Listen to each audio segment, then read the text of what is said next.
Welcome, everybody, to this episode of Enlightened Masculinity.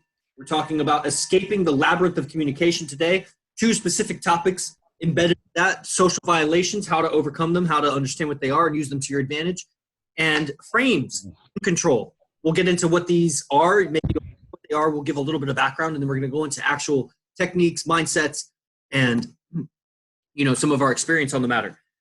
There are two co-hosts here. We're talking about Enlightened Masculinity. I'm one of your co-hosts. I am Yogi Chris, PhD, founder of Ninth Limb Yoga, and I travel the world teaching yoga. It's a new path to the same old mountaintop. Ninth Limb is communication, so it's fitting that we're talking about communication today. I also have many books and podcasts. You can find me all over the web.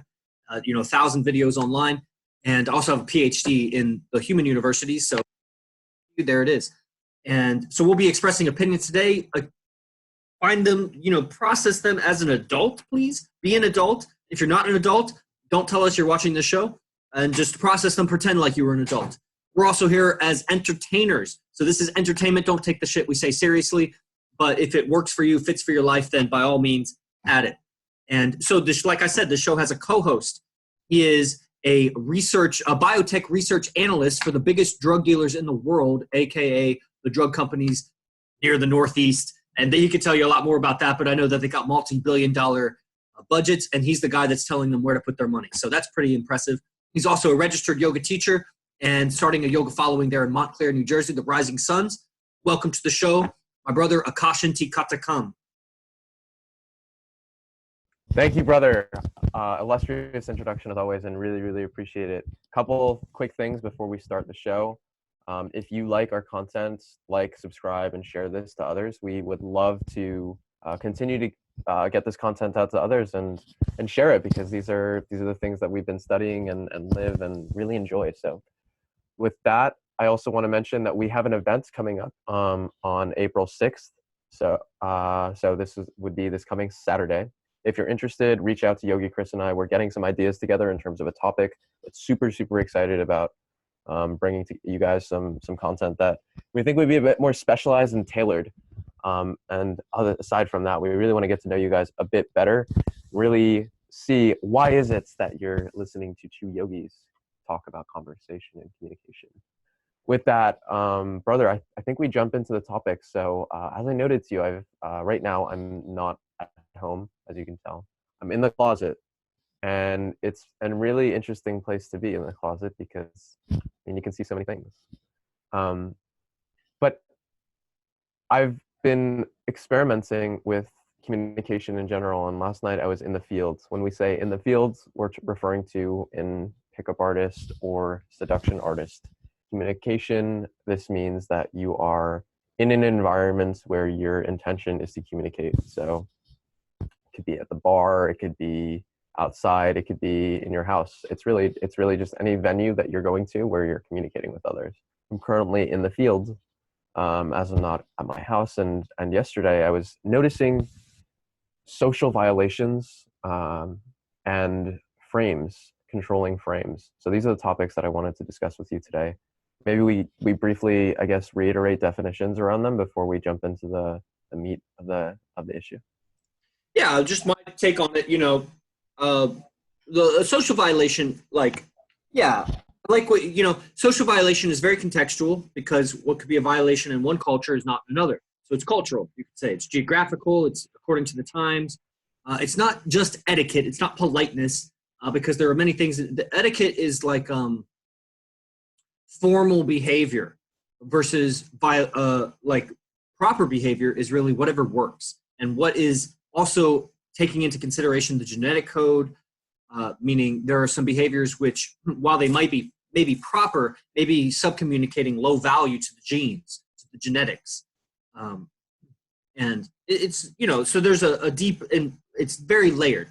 But a violation, I see a violation as being something that, I liked how you said it, it's something that makes somebody feel bad, but unintentionally. You didn't intend for them to feel bad. And so you violated them. And a lot of times the violation comes in a group setting or to a venue. So it's happening to somebody you're not even directly interacting with. You're violating the venue, you're violating the bartender, you're violating the bouncer, you're violating someone else that is you're not in direct communication with, but your behavior is a violation of that. Like a easy one would be like you go to a library and you talk too loud. you're violating everybody. That would be a social violation. It also wouldn't be polite. Another violation, let's say a violation if it was, so this would be over politeness and a violation may separate, may not be the same thing, is let's say I'm interacting with Akash and Akash has his girlfriend there and I introduce myself to his girlfriend first. Like let's say I initiate with the girlfriend. That would be a violation to Akash. Akash, if he wants me to talk with his girlfriend, will introduce me to his girlfriend. I don't need to introduce myself to his girlfriend. Another violation would be if I was hanging out with my girlfriend and Akash, and my girlfriend initiated conversation with Akash. Initiating that conversation with Akash is in the way that I have established the relationship with my girlfriend. It wouldn't be the same thing if it was just some other girl. I was with another girl. Like that. We don't have that established relationship. But if my girlfriend initiates a conversation with another guy, she just violated me and our relationship. It was a violation, just like you get a traffic violation for breaking the law. The law of our relationship, which we have agreed upon, was to do X, Y, Z, and she violates that. So it's violation, you could say, like a social contract, you could say, or a genetic contract. So that's how I see violation. I'll hand it back over to you. Frames, frame is like, yeah, it's the context. It's the context of the conversation. That's basically, I think, a simple way to describe a frame. But we'll go more into it. The more we describe it, it will become real to people. And I believe these are terms that should be really viscerally understood. You should feel it, because when you can feel it, then you can start to adjust and calibrate. When you're ignorant to it, it's just, there's no adjusting, there's no improving until you can measure it, right? So I'll hand it back over to you, Akash. What do you think about that? Yeah, brother, I think those definitions hit the nail on the head right there. The reason why I wanted to bring this up in and of itself was, as I mentioned, just an experience that I had last night. I was invited to a party, and there was, I guess the context of it is there was in total 2 guys, 3 girls. So I knew one of the girls, and we've known each other. We've gone hiking. We've got some good rapport together.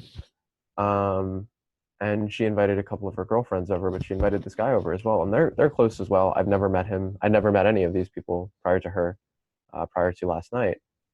But in and of itself, there were small, subtle realizations that I had throughout the night where I was seeing this guy break down, in the sense of there was many social violations that he was committing throughout the night. And I could see the more he continued to commit these social violations, whether he was aware of them or not, the less attraction the women had towards him. In other words, my whole modus operandi last night was really to just screw up less than this guy. I didn't have to do much. I really didn't. By staying kind of grounded and solid and recognizing each person for who they were, the place within the hierarchy that they stood within, if you will, or like the structure of the social organization, and recognizing that, it put me at a place of just, the women were just kind of like in awe, you know? And I didn't back down from this guy. I mean, he was older than me by quite a few years, and but it was in the way that we were talking that I would notice that he would either talk to me in a way that was just, it's not the way that you talk to to a new person. Like, he was being very closed off, and this was also due to communication techniques that I used. Like, I would just be completely vulnerable. So one of the things that I said in the conversation itself in front of the women was like, sometimes I have these feelings where I get really scared to talk to new people. I'm like, I don't know how to do that. And I think my level of authenticity about that just threw him off. That, like, because that was what he was feeling at that particular moment, and I felt it, and I voiced it, but I voiced it as if it was myself. And so I slowly kept just throwing this guy for a loop here and there and there, and it added up to the point where I was seen as like the guy for the night, and some women were just attracted and staying around. So I wanted to get to this whole topic of what was it exactly that he was doing. And we don't have to only talk about this particular scenario, but I think this helped me crystallize it and think through the different scenarios of what are we doing that causes others not to like us when we go into a venue, or how are we violating others unintentionally in venues? So, brother, I don't know if there's anything there that spoke to you, or we want to unpack. And then secondarily, as I mentioned, we can get into the frames as well. Yeah, I'll definitely. I also want to, just on a logistical note, bring to your awareness that the microphone is bumping things. I don't know if it does it for me too, but sometimes if it hits like your arm or something, so just be aware of that.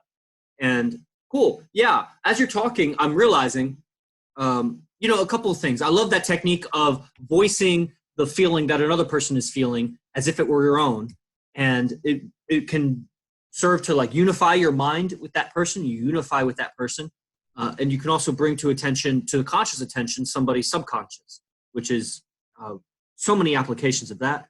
And I'm realizing as you were talking, like a social violation is anything, I believe, or violating a person, which it's not like I never want to violate somebody. You know who I want to violate is somebody that's being aggressive towards me. Somebody, like, I don't need to be polite to someone who's like yelling at me, screaming at me, being impolite. Like, that doesn't mean I need to be violating either. I can make a choice of what I want to do. But for the most part, in general, I don't want to violate people. I want people to come towards me. And so there's the clue. That's the realization I just had, that, whether it's the absolute truth or not, I have teachers at this, meaning they're better than me at this. So maybe they wouldn't agree with what I'm saying right now, but in my understanding, if you violate someone, it pushes them away. If you don't violate them, it pulls them closer to you. Or what would be the opposite of a violation? Angie, what's the antonym? Violate, what's the opposite of that? To acknowledge, I guess, or to This is important. award. Yeah, to award support. So you think award support? What do you think? What's an opposite to Angie's my girlfriend? She's right here. What's the opposite of violate? Like following. Follow. Like violate. Adhere to, or yes. Yeah, obey. Obey. So to violate someone. Okay, good. So it sounds weird when I say obey. I'm going to look it up when I hand it back over to you. Obey is true. It's just it gives it a frame. Going into frame, it gives it a frame of like they're an authority. But I'm obeying their behavior program. I'm obeying their neurology. I'm obeying their genetic triggers, their resistance triggers, their attraction triggers. Respect could be, yeah, I could see obeying and respect. It's respect, but like we know this, respect means acknowledging something for what it is. It's not a certain kind of behavior. It's acknowledging something for what it is, the truth as it is. That's respect. Respect nature, respect the person, respect their behavior program. So showing respect for their behavior program is the opposite of violating. And so when I respect their behavior program, they come closer. When I violate their behavior program, they go further. And so every time somebody is pushed away from me, I violated them. For the most part. Sometimes there are a lot of skewed programs out there that are warped from their life history and their life experience and so on. So you interact with a lot of people so that you get a general picture of your behavior. And so, yeah, that's what I'm seeing as far as violation. That's what I think about what you just said. That when I go into a venue, how do I know if I'm violating someone? Well, they're moving away from me. They're not getting closer to me. I don't need to be in communication with them. They can just be getting closer in proximity to me. They can feel a little more comfortable. You can tell, like, there will be girls in a venue sometimes, and I'll be out. And when some really precarious individual comes in, somebody that's just like is violating almost by like their appearance or their posture, they just don't look necessarily safe per se. Not that they look dangerous, they just look unpredictable, or they look like awkward or something. You can't trust something about them. Watch the women get a little bit closer to me. Just a little bit closer to me, because I'm not violating. And I do violate. I violate some. Like yesterday, I was out and I walk in and I start talking to this girl, but she's on her phone. I see now the language pattern I could have used. But I was talking. I said like 2 or 3 sentences. She didn't even look up. And that would have been a violation had I kept staying there and talking. So I turned, I said something else. I changed the subject. I talked to myself, like, but out loud so that she could hear it. And I went out and back to where I was. There was very little, if any, violation. And then when I walked back in a few seconds later, I had my girl on my arm, a different girl, and then that girl kind of opened up a little bit. I mean, nothing else really happened after that, but it was about to be a violation. I was flirting with the edge of violation, but I didn't. I felt the friction, I felt the repulsion, and turned. What do you think about that? Yeah, and I think this is the important thing, is becoming more aware of it, right? Because we go through life and we're not aware of how we're violating others. There's so many times where I've gone around and I would say something to someone, that time when you say something to someone and you make a joke or something like that. I've had friends who made jokes like when they were younger of like someone's like a joke about a mom or something like that, but that mom had passed away or something. or things like this. It's like you're not aware of, or like you're not aware of what you're doing and the impacts that it has on other people. A lot of the times, the way you talk, something that means nothing to you could mean the world to someone else. And becoming more aware of this is really important. But also just the way you move your body, the way that you go into, I mean, one of the things that I was taught by one of my soccer trainers was every time you go into a room, you should, ideally, you should shake your hand and introduce yourself to every single person saying, hello, my name is XYZ. This is just a general, like, good practice.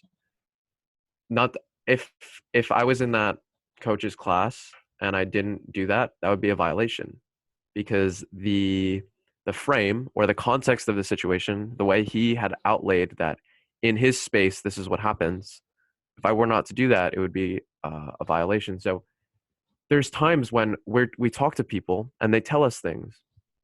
They may say that it's really important that anytime that we hang out that you're on time, because timeliness has always meant something to me, and I think it's a really important way of being for me myself. And if you were in your head and you weren't listening to that person while they were talking, and then the next time you show up and you were 15 minutes late, you didn't let them know or anything like that, that would be an issue and a violation, because they'd communicated to you at some point in time that this is a really important value to them. And by not by even though you were unaware of it and you weren't listening to them because you were listening to the voice inside your head, you're still violating them. And so I want to bring more attention and awareness to listening to others, for one. It's so easy to get caught up in the voice inside your head, especially when you're hanging out with other people. But two, I would I lost my train of thought right there. Yeah, I lost my train of thought. All right, well, I'm just gonna leave it there then. Yogi Chris, I'll turn it back over to you. Yeah, well, I was looking up the definition, and exactly the opposite of violate is respect or comply. And complying is with the nature of the situation, comply with the code, the unwritten social code, and respecting that unwritten social code, respect the behavior code of someone. In the sense of a social violation, when we're talking about social respect, is the opposite.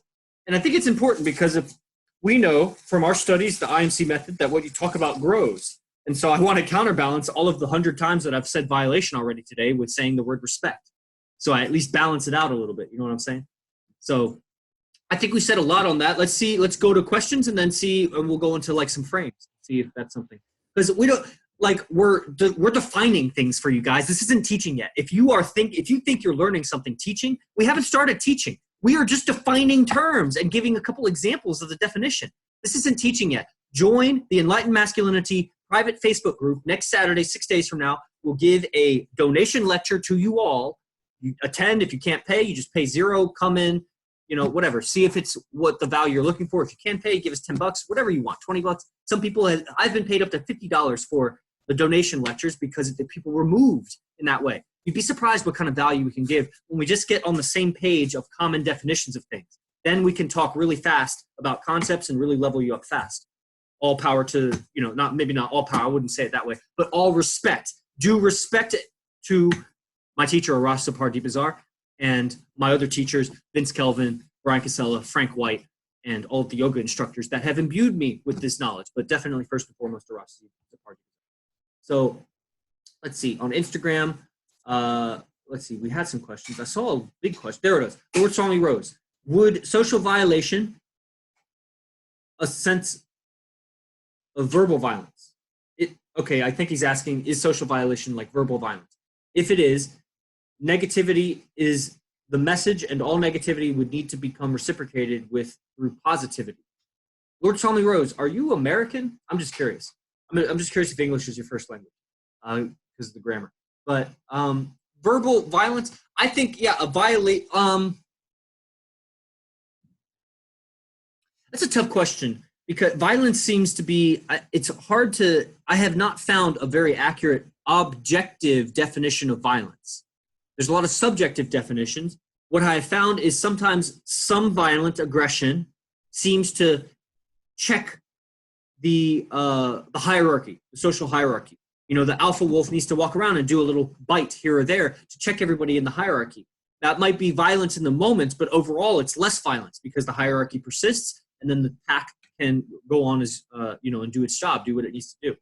So sometimes checking somebody into their position or testing somebody, which is another way of just saying checking them, testing them, which can come across as violent. So there's a subjective. To one person, it might be violent. To me, it might not be violent. To someone else, they might be undecided. If it results in the long term, overall, there being less violence, I hesitate to call that verbal violence. But I think that violation, meaning not showing the due respect to the program, it's more ignorance and carelessness. I would call it, instead of violence, I would call it either ignorant or careless communication. What do you think about that, Akash? Yeah, brother, I would agree. I think it's more ignorant and careless than it is anything else. I agree with that. Yeah, violent. I would call it violent if maybe you had like a violent intention. Maybe. Okay, next question. Lord Swami Rose. Opposite of violation would be to understand. I think respect is, yeah, sort of. I think respect is the most, I mean, if you look up the antonym, it's the actual antonym of violence. I think respect fits better as well. Yeah, but understanding, I think you're on the right pulse of it. Brian Twello. My coach makes me run laps if we talk when he talks. Yeah, my dad did that too. He was my soccer coach. I ran a lot. And so, I ended up not playing soccer in high school, and I became a state champion runner. So there you go. Brian Twello, that's a violation. Brian Twello, I respect my elders and everyone, at least I try. Yeah, it's just about what is respect. Respect for elders is definitely, I think we can kind of come to a communal definition of what that would be. It's not like imposing your opinions on someone that's, at least if they're more than 10 years older than you, then there is just like a respect that is there for them just being alive for 10 more years than you. Like if it's 5 years older, then there's not much more respect there for being like an elder. A little bit, but not a lot. But 10 years, after a decade and being more than a decade older than you, there is just some added respect that a person gets from me. And I just feel that that's right. What do you think about that? I agree. And respect is also, I see it in particularly in the context of learning and teaching, because that's how I spend most of my time, is that I always see that I can learn something from everybody. The people that seem like they have their things together and they're quote unquote successful, I can learn from them. The people who are not successful, I can learn from them as well, and learn what not to do. And so respect for elders also just comes down to experience. So if you are in a particular field, for example, like let's say my soccer coach, if he'd been teaching, let's say he was only 25, but if he'd been playing soccer his whole life, he was a professional, he's professional and whatnot, he'd be more qualified to speak on the subject, even if he's only 25 and had taught for maybe 10 years versus someone who's 50 but has never played soccer before. So it's taking into context, what is their background, what are they teaching you on, or what are they sharing their knowledge on, or what are they speaking about, that it's important to come to some level of respect there. Maybe Yogi Chris, we turn it back over towards like defining what frame is. What does that mean? And then we can find some questions there as well, if necessary. The way I see frame is, as we talked about, the context of a situation. So when I frame a situation where I am sitting in front of you and I'm talking as a podcaster, as an entertainer, a teacher, what have you, whatever you want to call it, there's assumptions that are made. So that's like when you sit down here, we said at the onset, this is entertainment only. It's that you see this as anything that we say is entertainment. So anything that we say is in the context of this is entertainment. So that's a frame. Is the idea that like anything that you hear from me speaking is take it with what we had said before, if that makes sense. Yogi Chris, do you have anything to add here, or thoughts on frame itself? What does it mean and why is it important, I guess? Well, I mean, it's super important. Things can be taken the wrong way if a different assumption or frame is put on a situation. And a lot of that has to do with like implied meanings. So there's a lot of implied communication in a person's communication, either subconsciously or not subconsciously, like unconsciously implied or consciously implied. So I'm saying something, and there's an implication underneath what I'm saying. The implication here is very straightforward. It's not hidden. The implication is that people might be confused about these definitions. That's the implied communication of what I'm saying right now. And I'm conscious of what I'm implying. But I was unconscious of what I was implying before I started talking about it. So there was it was unconscious. So there's unconscious implications, conscious implications, and a lot of times these have more to do with the frame than what I'm actually saying. There's also a frame, like an emotional frame on something, like the tonality of what I'm saying. And how I'm saying it in tone is putting a frame of how emotionally charged the situation is. It's a perspective. It's like the context of, for me, this experience is this emotion. So that's like a frame. But definitely on a discrete level, words are very discrete. They kind of make it very definite. So the frame of something, like let's say this is a big one. Like I talk about okay, I'll let you know. Like this is a big pattern that comes up a lot. A lot. It comes up a lot. Like, hey, I'll let you know. I'll let you know if I'm coming. Just the subtle frame in that is you have no power over me telling you if I'm coming. I'm letting you know. I will allow you to know if I'm coming. I'll let you know. So I'm aware of when do I use this phrase, I'll let you know. I'll let you know. Or when I'm aware when somebody says it to me, I'll let you know. And there's other ways to say it. I mean, yeah. No, this is key right here. Absolutely key and crucial. It's like when you say something, it's not just what you're saying, it's what is implied by what you're saying. And you touched upon this, but I really want to harp on this a little bit. Is that the words that you say, they matter, but it's the words that are not said that are thought as a result of the words that you said. Like, what does what you're saying really mean? What does it imply? This is critical, super, super critical. Why? Because it means so much. It says so much about what's going on. And there's different levels of communication, right? So there's the level of what's being said, the literal words or the tonality, as you mentioned, the vibrations that are being communicated from one to another.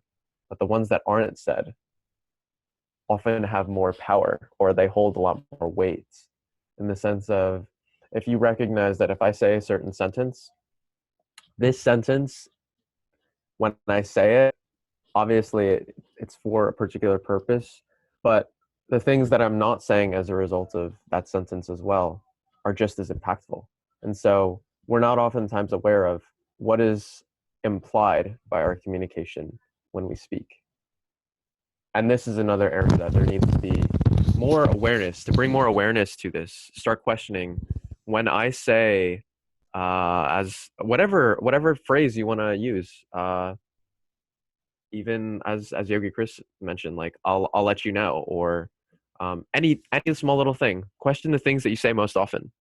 The little phrases that you say most often, like will do, or awesome, what have you. What is meant by it when you're saying it? What's communicated subtly or not through words when you say it. So, and this all again relates to the context of frame. So yeah. Yeah, this has been a really powerful podcast. So I would say there's some questions here on YouTube, and so we'll just cover these before we got to get going. We got Emilio Marazzino. He writes a lot. He wrote a book over here. That happened to me after 3 years. I got violated. I never cheated on her and remained monogamous. Some kid hung around me every weekend for 2 years, and one night I found out they made plans. I think that means that your girl cheated on you with your friend. The level of betrayal these days is ridiculous. It's been all days, brother. Betrayal is timeless. Most girls are hypergamous. Okay, so like not monogamous, but hypergamous. I don't know that most girls are. I think that you just had that impression. A lot of girls actually, they dress like hoes, but they actually don't hold themselves around very much. It's amazing. It's amazing how many really fine women just actually haven't had that many sexual partners. They just dress like prostitutes. Like I saw this girl. I was walking down what they call Midtown here. I'm in a college town right now. And she literally, like, I actually know a pimp, guys. I know a pimp. His name is Kevin the Pimp, Boss Hog Macaroni, Atlanta, Georgia. Shout out ATL. Like, Boss Hog is an actual, now he's retired, but I mean, he's retired. Like, I mean, you tell me if he's retired. And this girl, I mean, every girl, so much, like 50% of the girls that I see out, but this girl in particular, like for some reason she caught my eye. I mean, she was fine, but I'm like, she looks like a prostitute. Like that's how prostitutes dress. You get how like prostitutes, anyway. So what's the implied communication of their fashion versus what they're actually saying? So there's a frame that their body language and their fashion is putting on the situation, but then their communication has a different frame. That's why guys go crazy. Like, but you're dressed that way. It's like, don't judge me the way I dress. It's like, well, then don't dress like that. I mean, what the fuck do you want me to say? If I dressed like a yogi, but I talked like a CEO of some finance company, that would be awkward, wouldn't it?